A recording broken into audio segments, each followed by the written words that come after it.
Alors, bonjour. Je suis contente aussi d'être là pour parler du Brésil, dans ce moment historique très important pour nous. Et aussi, bon, je suis là pour présenter mon travail. J'ai décidé de l'appeler Les discours anti-genre au Brésil, antiféminisme et nécropolitique dans l'État brésilien. Alors, on a commencé, juste pour faire une minute de mon temps, mais on a commencé ces travaux en 2017 avec Priscille, où on a décidé de se pencher sur l'antiféminisme à cause de l'influence d'Héloïse Michaud, grâce à l'influence d'Héloïse Michaud.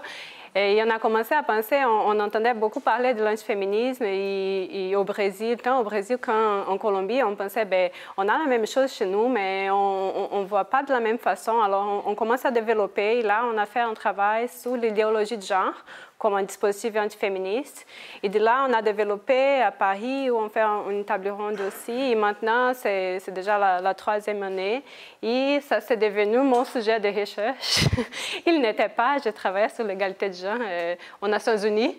Maintenant, après un terrain aussi au Brésil, je me penche maintenant sur les discours anti-genre au Brésil.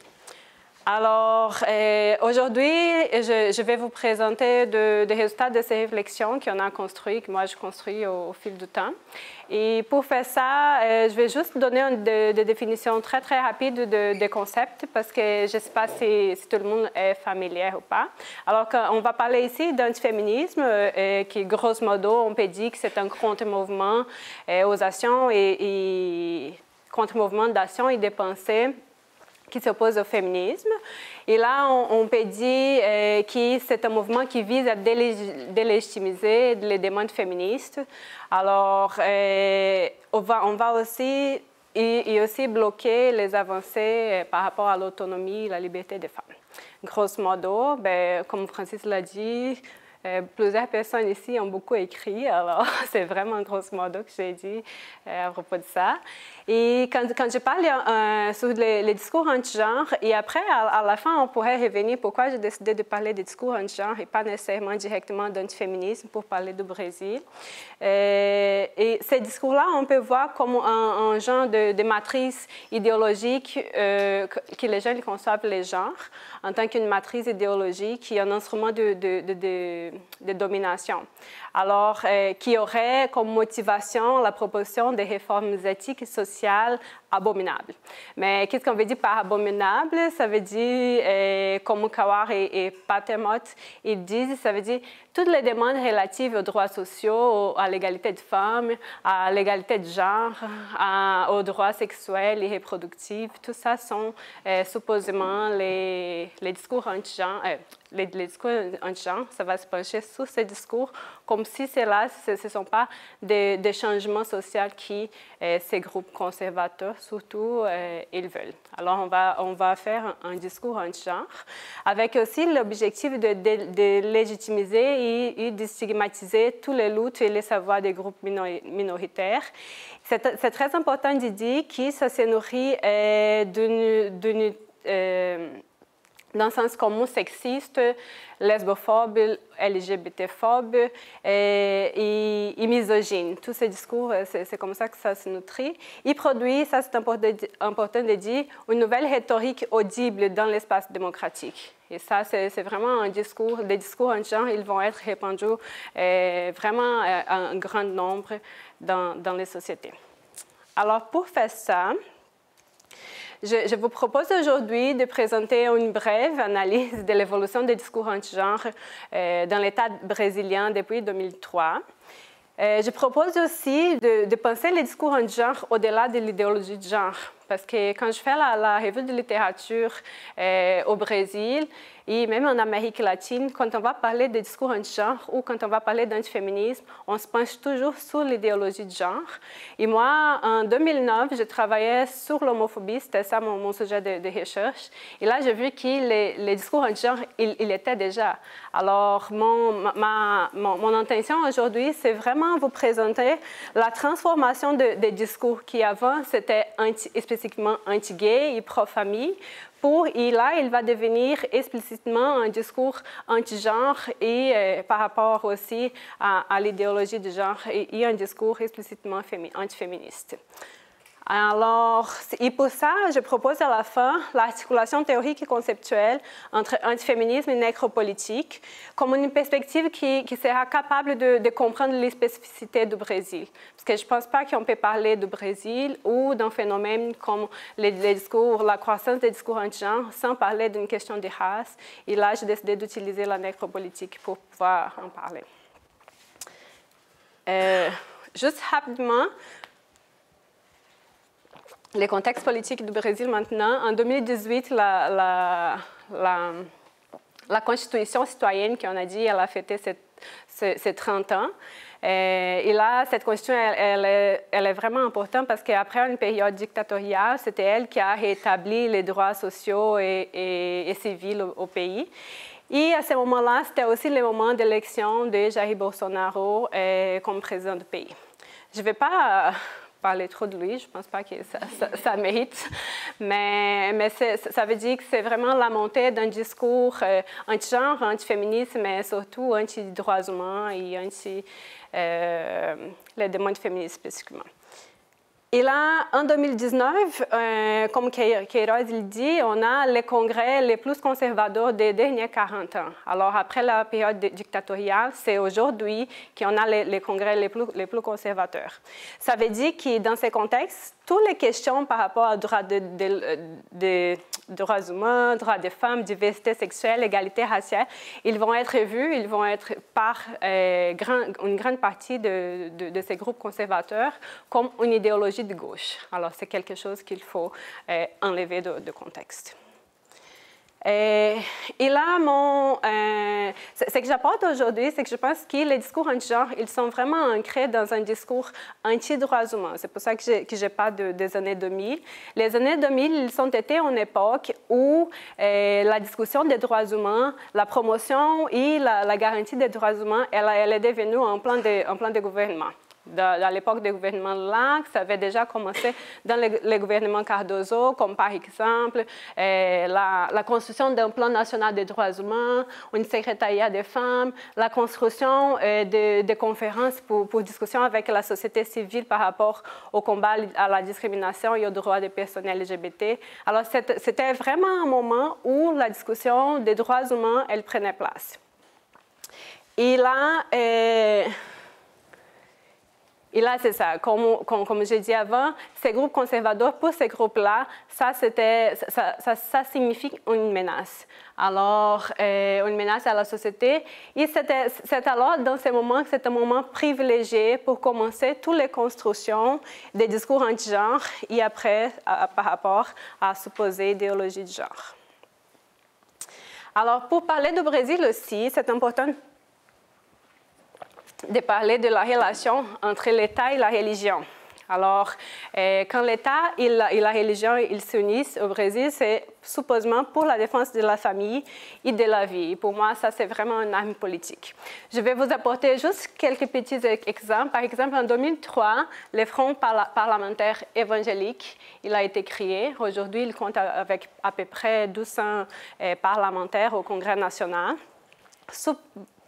Formellement, son objectif, c'est de protéger la famille, la vie humaine et la communauté évangéliste. Mais comme par exemple, le leader actuel, il vient de dire, quand il a commencé son mandat, il a dit « Le plus grand intérêt ici, c'est de protéger la famille monogame, composée d'un homme et d'une femme. » Alors, ce n'est pas n'importe quelle famille, ce n'est pas n'importe quelle vie qu'elle veut protéger. Et un exemple, c'est en 2011, je pense que tous les Brésiliens ici, on va s'appeler le projet da Cura Gay. Alors, c'est un projet de la guérison gay, c'était un projet que tout le monde parlait comme ça, mais c'était un projet qui proposait la suspension d'une résolution de l'Ordre des psychologues du Brésil qui interdit les thérapies de réorientation sexuelle. Alors, ces députés, une grande partie du Front évangélique, ils voulaient suspendre cette résolution pour permettre que les homosexuels, les pécheurs, comme ils disent, Et là, je parle de mes données de recherche, ce n'est pas de ma tête, c'est de ma tête, mais à partir de mes données de recherche. C'est important de dire ça dans un moment où on dit qu'à l'intérieur de l'université, on ne fait pas de la science, non? On parle n'importe quoi. Alors, vous pouvez voir dans mes recherches qui, pour eux, c'était vraiment, on devrait avoir le droit d'être guéri d'une supposée maladie. Alors, c'était ça, un projet. Après, il a été enlevé, ça ne fait pas longtemps, mais un nouveau projet de même sens, ça commence maintenant. Alors, il y a aussi les fronts en 2019, la réorganisation des fronts de défense de la famille spécifiquement pour empêcher la légalisation de l'avortement et faire une définition de la vie et de la famille.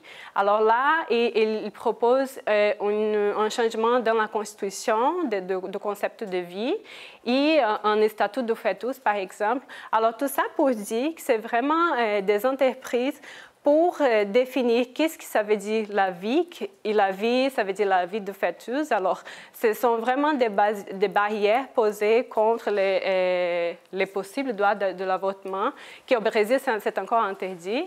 L'avortement, c'est un crime. Alors, il y a une lutte pour la décriminalisation, mais même pas ça. Alors, ce front-là, il est spécifique pour défendre une définition de vie de fœtus et de la famille hétéronormative. Alors tout ça, on peut dire que sont vraiment des actions antiféministes dans l'État brésilien. Alors comme un contre-mouvement face aux avancées des femmes, parce que ça, c'est pas, on parle d'une démocratie de 30 ans maintenant. Alors ce ne sont pas des droits qui sont acquis, ça fait longtemps. Et là, on parle des actions antiféministes pour vraiment détruire une grande partie de ces acquis, ou peut-être tout, non, c'est aussi, mais de ces acquis-là.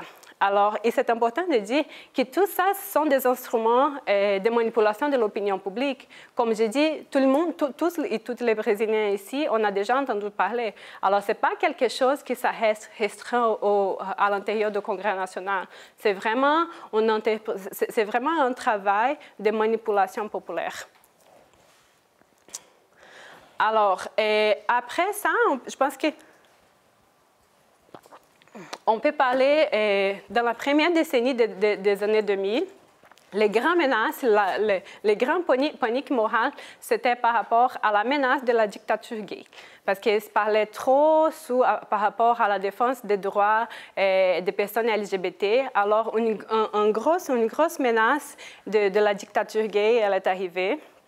Et beaucoup diffusé par ces parlementaires du Front évangélique, mais aussi par d'autres parlementaires. Et par exemple, j'apporte un exemple d'un projet de loi, c'était un projet de loi de la criminalisation de l'homophobie.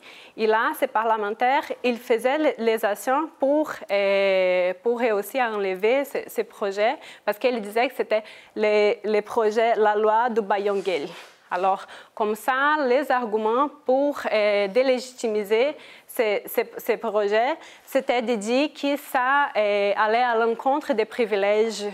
Alors, ça serait trop des privilèges homosexuels.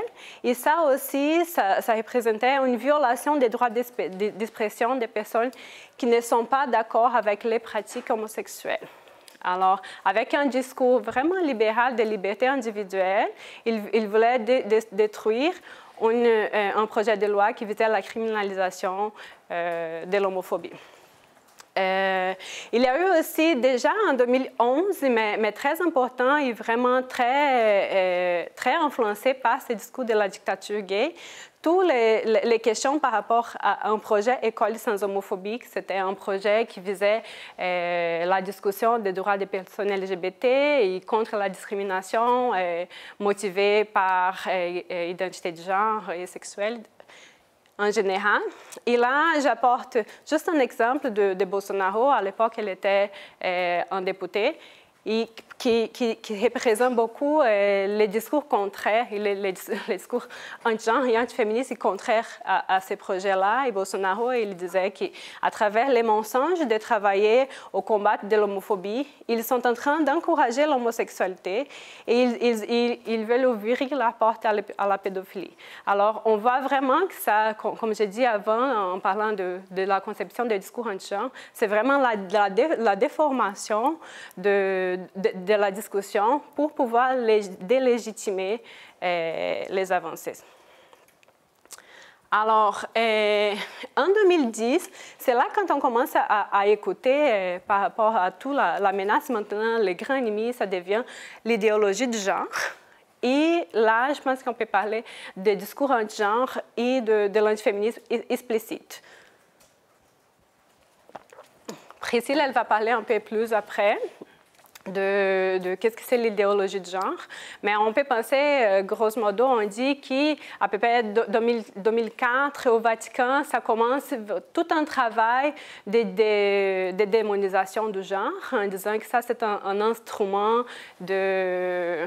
C'est un instrument politique féministe, de destruction féministe, quelque chose comme ça. Et là, l'argument, c'est toujours revenir à la vraie essence des vraies femmes, ça veut dire à la maternité et à la servitude. C'est vraiment un discours vraiment plus complexe de ce que je parle maintenant, mais qui, à la base, ce sont les arguments. Et là, les genres, ils deviennent vraiment une idéologie parce que c'est la même chose. Comme je présentais avec Bolsonaro, il disait, ben non, ils ont un mensonge de vouloir travailler pour les rapports de pouvoir des genres. Mais non, ce qu'ils veulent faire vraiment, c'est que tout le monde, on entendait dans les discours publics, on entendait dire, ben, tout le monde va devenir homosexuel, alors vont être vraiment la doctrination homosexuelle et féministe, et la communiste, là, ça rentre tout là-dedans. Et je blague pas, c'est vrai. Et là, Marina, elle va parler un peu aussi du plan national d'éducation, aussi beaucoup influencé par les fronts évangéliques, où ils ont, au Congrès national, ils ont décidé d'enlever toutes les questions de genre, diversité sexuelle et même d'égalité raciale. Et là, c'est un point important pour nous, parce que tout ça, ça rentrait là-dedans pour dire que là, c'est l'endoctrinement. Alors, et ça, l'éducation sexuelle, politique, ça doit être par les parents à la maison. Ils ont réussi. Les nouveaux plans nationaux d'éducation, il n'y a pas de discussion de genre, il n'y a pas un espace de discussion. Et ce que je trouve super important aussi, c'est qu'en 2019, il apparaît plusieurs projets de loi par rapport à la criminalisation de l'idéologie de genre. Par exemple, le premier, il dit que ça doit être un crime idiot, un crime grave, un crime très grave, grave, un assassinat motivé par l'imposition d'idéologie de genre. Et là, c'est vraiment préoccupant, je pense, parce que tous les contextes qui expliquent les projets de loi, il dit qu'une mère a assassiné son fils parce qu'elle était lesbienne. Et là, ces crimes-là, ça doit être un crime d'imposition d'idéologie de genre. Alors, c'est vraiment quelque chose auquel on doit faire attention parce qu'à l'intérieur de ces projets de loi, ils sont en train de passer ou d'essayer de passer une vraie jurisprudence, si on veut dire comme ça, pour pouvoir institutionnaliser tous les mouvements anti-genre, antiféministes et de combat de cette supposée idéologie de genre. Alors, si au début, on voyait un antiféminisme plutôt religieux, conservateur et ordinaire dans l'État brésilien, aujourd'hui, on s'en va sûrement, la recherche de Marina, elle est là, pour pouvoir dire qu'on s'en va vers un antiféminisme d'État. Alors, comme j'ai dit à travers ma présentation, là, quand on va parler de discours anti-genre, on parle vraiment de la création d'une panique morale. Et là, ça pourrait être avec la dictature gay, l'idéologie de genre, ou avec tous les discours anti-genre, mais qui vient avec, ça mérite d'être étudié aussi, pas dans mes 5 minutes, mais dans un autre contexte, avec une politique morale par rapport à un contexte politique aussi anti-gauche, anti le gouvernement du Parti des travailleurs, l'ancien parti de Lula et Dilma, et aussi avec une politique économique. Alors ça mérite d'être approfondi après. Ça vient avec une politique de la peur et de l'arrogance de l'ignorance. Ça, c'est super important parce que c'est vraiment une arrogance de déformation des informations. Et ça marche, non, de ce qu'on a vu. Et dans ces contextes-là, ce sont les parlementaires qui s'y mettent en tant qu'entrepreneurs de la morale. Ce sont eux qui ont le travail de protéger cette société morale, catholique, chrétienne, etc. Et là, ça me fait penser à une tactique de nécropouvoir qui va définir l'ennemi, qui propage, l'ennemi, il s'approche, alors on a besoin d'urgence des mesures préventives. Et ces mesures-là, ce sont les pouvoirs de tuer, comme Bembe, il dit. Pourquoi je dis ça? Parce que quand on regarde les données, on voit quel corps, quelle vie importe au Brésil. Et là, on voit que les corps subalternes, ils ne comptent pas trop, je dirais. Parce que le Brésil, le contexte de ces discours, il y a ça en genre. Dans ce contexte-là, le Brésil, il occupe les 90e place par rapport à l'égalité de genre. 12,7 femmes sont assassinées par jour. 70% de ces femmes sont des femmes noires. Alors, l'intersection, là, on ne peut pas nier, non? En 2017, 60 000 cas de viol. Alors, je pense qu'à peu près à chaque 3,2 minutes au Brésil, une femme est violée. 320 personnes LGBT assassinées en 2019, 400 sont été mortes par suicide et plus de 400 000 avortements en conditions clandestines, parce que l'avortement là-bas, c'est un crime, sauf en quelques conditions. Et là, je pense, quand Mabembe dit que les colonies sont les lieux par excellence où le contrôle et la garantie de l'ordre juridique peuvent être suspendus, où la violence d'état d'exception est supposée opérer au service de la civilisation. Et là, je pense que le Brésil, c'est un pays d'une structure coloniale. Et là, quand je pensais à ça, j'ai vu ça, c'était une affiche de Marielle Franco. Je pense que Marina, on a aussi des affiches pour en parler. Mais on va, à ce moment-là, quand Marielle elle a été assassinée, comme un acte de résistance, ils ont fait plusieurs affiches comme ça. Et ça, ce sont deux députés. Aujourd'hui, lui, le premier ministre, le gouverneur là-bas, de Rio de Janeiro. Et c'était dans sa campagne politique que les deux députés, un de ces députés, c'est le député qui a gagné le plus nombre de votes à Rio. Là, ces deux députés, ils sont allés, ils ont cassé la plaque. Et après ça, lui, il a fixé dans son bureau. Alors, c'est pas quelque chose qui... C'est vraiment, pour moi, la légitimation, comme si nous, et le discours, c'est toujours nous, on va civiliser, nous, on va améliorer, nous... Et là, c'est ce discours par rapport à la civilisation qui donne le pouvoir de tuer, si on veut. Là, je me pose la question, si la nécropolitique elle est une partie du jeu démocratique, j'ai mis actuel parce que c'est vraiment, je pense qu'on peut élargir la discussion.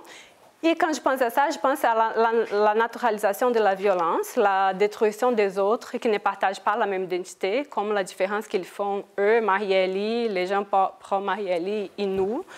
Et là, je pense encore le Brésil comme un état de relations coloniales. Alors là, ça veut dire que c'est pas à l'État, ce n'est pas une décision de la vie ou de la mort, c'est plutôt une décision de qui va mourir. Alors, là, et pour ça, on peut parler de nécropolitique et nécropouvoir, ça veut dire l'exercice de la mort. On parle de la guerre, d'homicides et de suicides sont indiscernables. Par exemple, avec toutes les données qu'on a au Brésil par rapport aux suicides, aux assassinats des femmes, des personnes LGBT, essayer d'empêcher les lois ou des discussions qui vont promouvoir les droits, pour moi, ça, c'est vraiment un acte de nécropolitique et un exercice de nécropouvoir.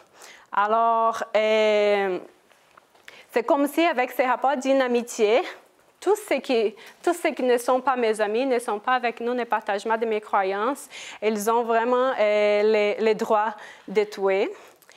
Et ça, je trouvais très intéressant. Le pouvoir de tuer, il opère à travers l'appel à l'exception, à l'émergence, à la notion comme un ennemi, comme on a vu la dictature gay, l'idéologie du genre. Alors, ce sont créés constamment par des pratiques politiques. Ce n'est pas quelque chose qui se passe ailleurs. Ce sont des pratiques politiques constantes qui vont créer ça. Et pour finir, je pense que l'articulation des discours anti-genre, pour articuler antiféminisme et nécropolitique, on parle toujours d'un modèle unitaire des familles, de sexualité, des femmes, d'éducation à critique aussi, tout ça dans un modèle hétéronormatif. Et on parle des femmes et des populations minorisées comme des objets, pas comme des sujets de droit. Et là, ces discours, pour finir, ces discours anti-genre, des supposément défense de la famille, de la vie, de la liberté, il y a des comportements violents, même s'ils font passer l'apparence de juste. Ils masquent des inégalités. Et là, il déshumanise des milliers de corps qui ne s'encadrent pas ou qui ne se soumettent pas aux normes établies. Et là, plusieurs d'entre nous, on est là-dedans. Moi, en tant que féministe, je suis vraiment là-dedans. Et là, il légitime la sélectivité de la garantie des droits, l'exclusion et l'extermination des groupes sociaux subalternes. Alors, ce n'est pas vraiment juste un discours concentré au Congrès national, c'est une politique des morts. C'est une politique des morts. Je pense qu'on a beaucoup de choses à dire, c'est pour ça que mon projet doctoral fait sens, j'espère. Merci.